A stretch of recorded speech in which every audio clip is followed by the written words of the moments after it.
અમારા અક્ષર પુરુષોત્તમ ગુણાતીત જ્ઞાનને ગાઈશું. અમારા અક્ષર પુરુષોત્તમ ગુણાતીત જ્ઞાનને ગાઈશું.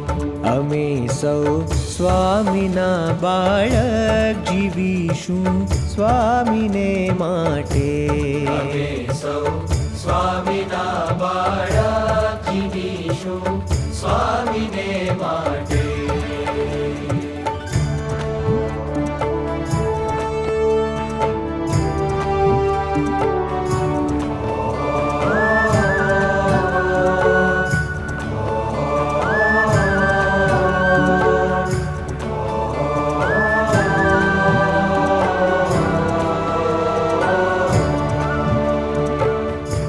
અમે સૌ સ્વામીના બાળક જીવીશું સ્વામીને માટે. અમે સૌ શ્રીજી તણાયુવા જીવીશું શ્રીજીને માટે. જીવીશું સ્વામીને માટે જીવીશું શ્રીજીને